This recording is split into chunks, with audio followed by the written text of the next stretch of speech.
Thank you for watching the video. This time it's a special video. Despite being a fifth-year medical student, he battled malignant lymphoma. We received a video message from Tomoharu Togitsu, who's battling. Please watch it first. I am a medical student at a private university. I'm Tomoharu Togitsu, a fifth-year medical student. I was diagnosed with malignant lymphoma, a blood cancer, at age 22 and have been undergoing chemotherapy. I underwent 2 bone marrow transplants, one at 23 after relapsing from remission. I'm currently in remission. During my 2-year battle with the disease, I faced significant challenges due to the side effects of chemotherapy and the after effects of bone marrow transplantation. What scared me the most was bone marrow transplantation. The question was whether there was a suitable donor for the bone marrow transplant. If there was no suitable donor, I wouldn't be able to receive treatment and would only be waiting for death. When we searched the donor bank, there was no suitable donor for me. Therefore, we asked my family and relatives to undergo donor testing and found out that my mother's uncle was a match. He immediately came to my hospital and donated his cells. Thanks to him, I am alive today. Through this process, I learned about the issue of finding a donor, and currently, 1 in 4 potential donors decline to donate due to work commitments. Other reasons include not being able to find the time due to childcare or caregiving responsibilities. It's heartbreaking to think about the patients who find out they can't have a bone marrow transplant even though they have a match. I've been thinking about how to solve this problem. For example, if we could provide a flat rate of 100,000 yen to those who become potential donors, it could cover the wages lost from taking time off work or the costs of using a daycare. I believe it would be beneficial to create an environment where potential donors don't have to decline due to work or childcare commitments. I think if YouTube Medical University could explain about the donor issue, it might spark interest among the viewers. I would greatly appreciate it if you could consider this. Thank you, Kazato-san, for sharing this insightful video. I believe it's very valuable. I myself have never seriously faced the issue of donor shortage. It's really tough just fighting my own illness, but I'm truly happy to receive a video like this that could change society. As an individual, I respect Kazato-san. This video, from my perspective, will clearly explain the critical issue of donor shortage. It's crucial, so please watch it fully. To reach a wide audience without interruption, Kazato-san and I opted not to include ads. We want maximum viewership for this important message. If you think this is important, I would be really happy if you could comment or share it with others. First, let me briefly introduce Kazato-san's battle with illness. He was diagnosed with malignant lymphoma at age 22 as a medical student.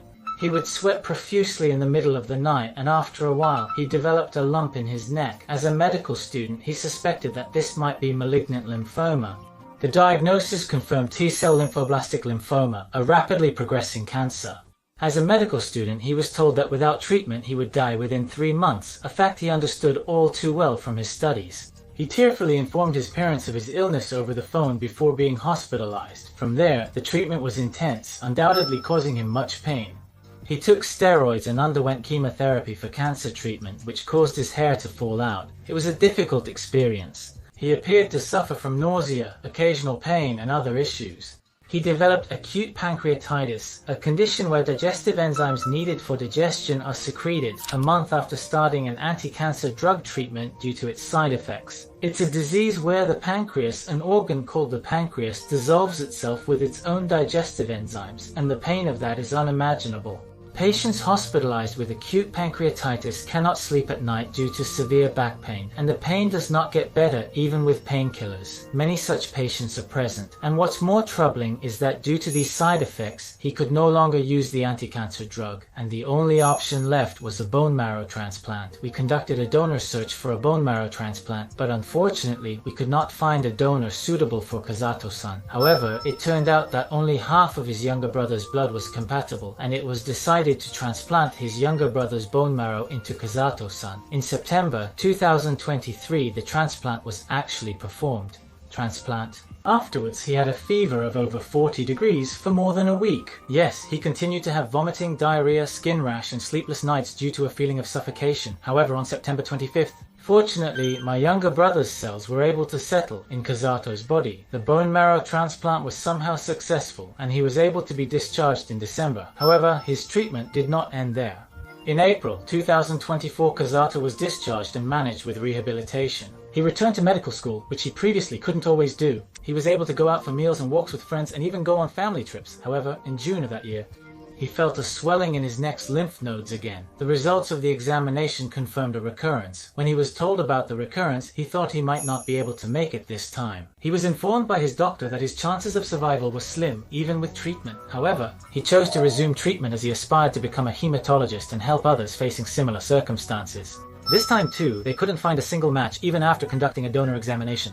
Only his family and relatives remained. He asked them to take the test and they agreed. That examination, until the test results arrived, the doctor told him he could do as he pleased for a month. Kazato-san thought this might be his last month of life. The test results showed that his maternal uncle was a suitable donor.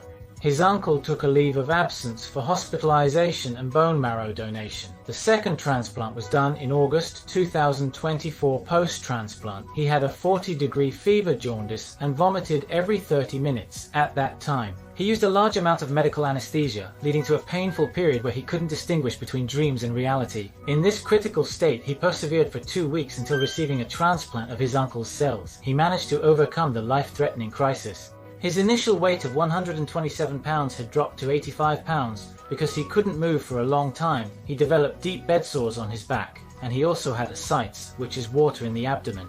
He was in a condition where water had accumulated in his abdomen. In October 2024, he was somehow able to celebrate his 24th birthday. He received a surprise celebration from the nurses and doctors, and the attending physician gave him a message to get well soon and continue his journey. Even during his hospitalization, he developed gallstones and suffered from gallbladder inflammation and had to undergo further abdominal surgery until March 2025. He is currently hospitalized and focused on rehabilitation. The donor is eager to receive updates on Kazato-san's progress. It's about a shortage problem and his painful experience, including what he learned from it. I think we cannot ignore this issue, the problem of Japan.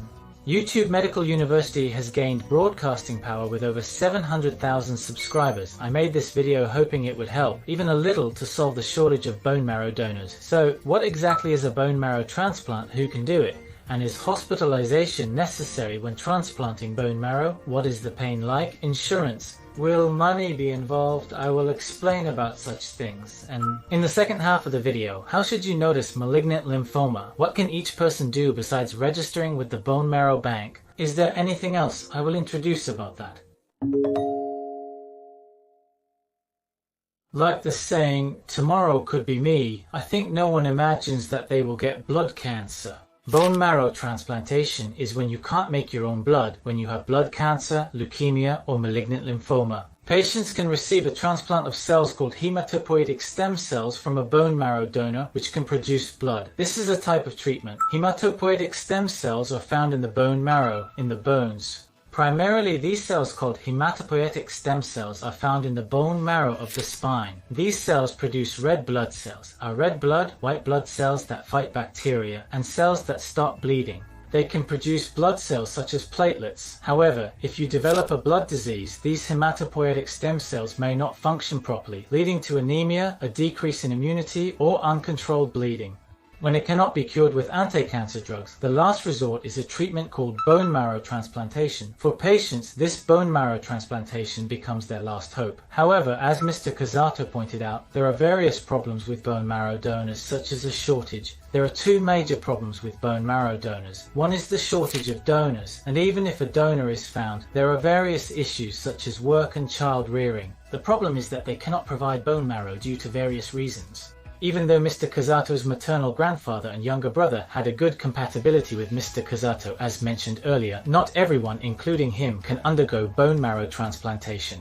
The patient and the donor need to have matching antigens called human leukocyte antigen, and without this match, bone marrow transplantation cannot be performed. Simply put, think of it as a key in a keyhole. If the key and the keyhole do not match and a transplant is performed, it will cause a rejection reaction, which can be quite severe. Side effects can include suffering from high fever or causing damage to the organs. The probability of this antigen, called human leukocyte antigen matching, is 1 in 4, even among siblings. For those who are not related by blood, the probability drops to 1 in several 100,000 to several tens of thousands. If there is no suitable donor, I can't be treated and can only wait wait for death. As Mr. Kazato mentioned, I hope you understand the significance of his statement. Currently, in Japan, approximately 550,000 donors are registered with the bone marrow bank, and then those who need a bone marrow transplant. The number of patients who need it is said to be about 2,000 every year, but in reality, only about half, or about 1,000, are actually performed. The reason why 1,000 people who need it but are not receiving it is because they can't find a donor, or even if they do, the donor can't provide for various reasons, regardless of whether a matching donor is found when it is known that the donor cannot provide, especially when it is known that there is no donor even after searching nationwide. How would the patients feel? Suitable. Even if a suitable donor is found, 1 in 4 people will have to decline due to work commitments, child rearing, and various other circumstances. Even then, the procedure involves either directly extracting from the bone marrow or using medication to perform peripheral blood collection and increase blood stem cells, but the time from the preliminary examination to the extraction and then waiting for recovery is about 10 days. It is said that it takes about that long. Taking 10 days off work can be very difficult, can't it? A system called donor leave has been introduced. Some companies have it, but it's only a small part. Donors also have their own lives to live, and providing bone marrow itself is not without risk. It's an invasive procedure. There is a risk involved. How did you register with the bone marrow bank? How can we ensure that the donors who have registered with the bone marrow bank can actually go through with the transplant? I think this is a systemic issue, but there is another serious problem. That is the issue of aging. Believe it or not, 60% of the people registered with the bone marrow bank are over 40 years old. The age limit for providing bone marrow is 54. In other words, over the next decade, out of the 550,000 donors, 220,000 will lose their eligibility to donate for transplantation. That means it would be great if we could increase the number of young bone marrow donors, but the fact is that there are fewer young people and the number of young bone marrow donors is not increasing. What kind of burden does it actually take to provide bone marrow as a donor? Let me explain it simply. Isn't it dangerous to extract stem cells from bone marrow? I think there are people who think that way. In fact, when stem cells are harvested from bone marrow, the procedure is performed under general anesthesia, so there is no pain. However, the hospitalization period is said to be about 3 to 4 days, so it's not a short period of time. In addition to directly extracting from the bone marrow, it is also possible to extract stem cells through a process similar to blood donation, called peripheral blood collection. In this case, it can be done in a shorter period of time, but it is possible to extract stem cells from peripheral blood. However, in order to use the medicine, some people may experience side effects such as joint pain. The incidence of health damage is said to be about 1%, and that 1% is reported to be mild. Let's summarize the points up to here. Bone marrow transplantation can be the last hope for those with blood diseases. However, for patients, and the probability that the donor's blood will match is very low, and there is still a situation where there are not enough donors. Every year, there are 1,000 people who are unable to receive bone marrow transplants that they need. Many reasons are due to circumstances like work. And then the donors. The aging of registered donors is progressing, which may lead to more people not receiving bone marrow transplants in the future. Some viewers may think they're too old to be donors or can't take time off work. I can't leave home because I have a child, or I can't become a donor because I have a chronic disease. I believe there are many people who feel this way. In the following sections, I would like to introduce things that each and every one of you can do other than registering as a bone marrow donor, so please keep listening. Like this. At YouTube Medical University, we share vital health information from a doctor's perspective. We'd appreciate your subscription to our channel. Now let's move on to the second half that you can start immediately. I will introduce the 5 actions that can save lives. 5 actions to save lives. The first one is this. It's about registering as a donor. Although this is limited to those who can do it, I think it's the most direct way to help. I was too shy to register as a donor myself.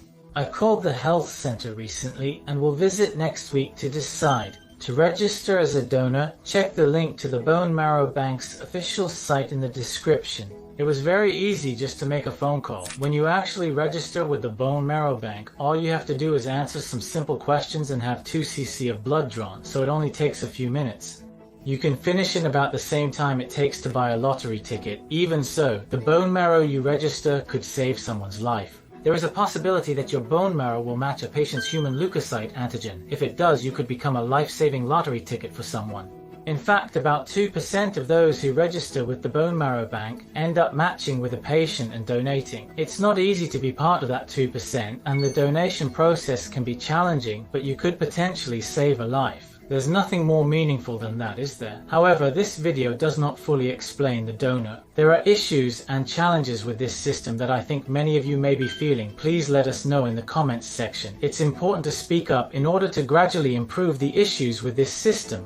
Thank you for reading the comments section. I also plan to raise my voice, even if it's only a small one, so please leave a comment. The second of the 5 actions to save lives is this: propose a donor leave system at your workplace. I'm not suggesting you should single-handedly confront your workplace about the donor system. Why not ask your boss or someone in administration if such a system exists? The donor leave system is a system that guarantees leave when providing bone marrow as a bone marrow donor. In Japan, about 700 companies have introduced such a system, but it's still not widespread. Many people are unaware of the bone marrow donor issue or that such a system can be implemented. There are many companies as well. Moreover, there is a shortage of bone marrow donors. Most companies may be unaware of this issue. Viewers with similar workplace issues might question if their colleagues or superiors are implementing such a system. Just by raising your voice, it's possible that your superiors might take an interest and implement the system. They might even consider implementing it next year or the year after. That's what Mr. Kazato said. Providing a uniform 100,000 yen support to donor candidates can compensate for lost wages during leave or cover childcare facility costs. This can be done.